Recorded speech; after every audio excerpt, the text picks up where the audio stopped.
Previously on Forgotten Gear Restoration.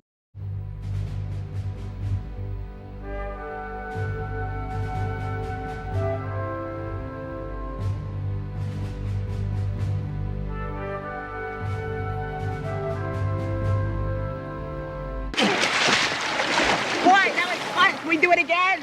You want to do it again? Yeah, I want to do it again. You really want to do it again?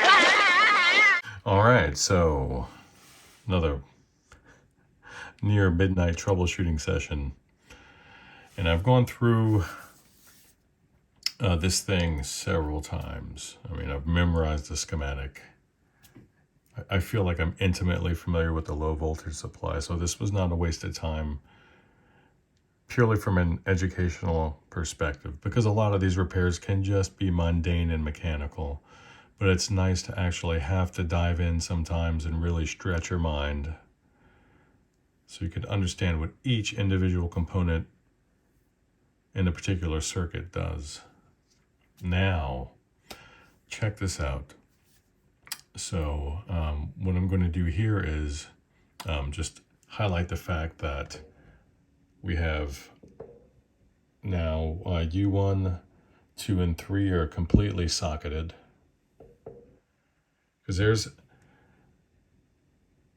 there's an issue with these amps that's more of an anomaly, whereas your bread and butter type issue, like most folks would tell you, does revolve around the filter caps and the low voltage supply components. So all that's true. But here's the other one. And this is the one that probably makes a lot of techs throw up their hands and just refuse to work on these. What was pulling the negative 16 volt rail down?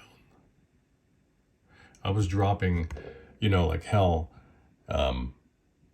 You're getting raw 44 volts, negative 44 volts at the input of these dropping resistors here. And then looking at the voltage drop across them, I was dropping almost 40 volts across R79 right here, which is the negative supply dropper. So that means what? If you're looking at Ohm's law, then that means that there's a big current demand being placed across this leg of the circuit, which is causing that drop, that massive drop that R78, the positive side, was not experiencing.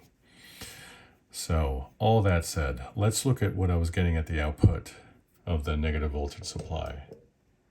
So see if you can focus on that. You can see, you can kind of see, right? Yeah, I'll tilt you over there. Just focus on that. I'll turn her on. Okay. So here's the positive leg. Positive rail, 16, that's right. Negative, only getting about 4. You see that? Now, one of my suspicions was that there was a failure somewhere along the negative rail. And I was like, is it like Q3, Q4? Which one is it? Or is it one of the op amps? Well, watch what happens to the supply when I pull U3. Okay? So let's pull this little guy out. All right. Sorry, buddy. I know I've been messing with you all day, huh? Okay. Now he's out. So let's remeasure that. Let's get you back up.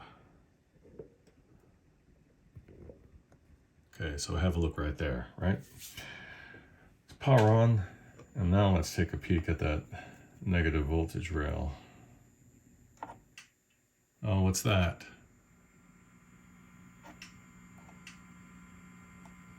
Yes, indeed. All right, Jeff. At least for now, it looks like I've isolated the problem.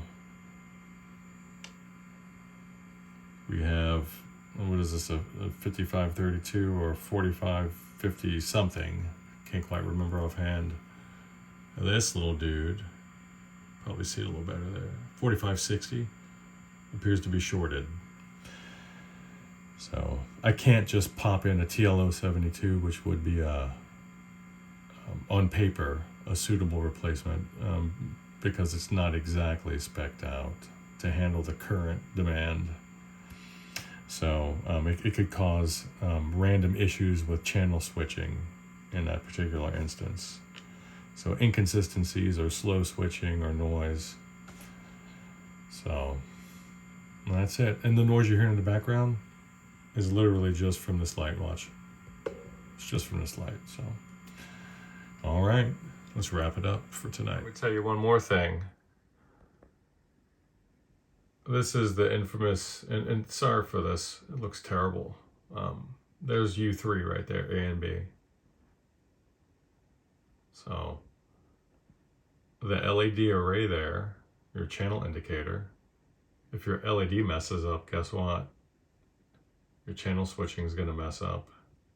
So a failure in that LED housing is going to cause you issues as well. That would probably be one of the worst things I have to troubleshoot down to. Y'all have a good night.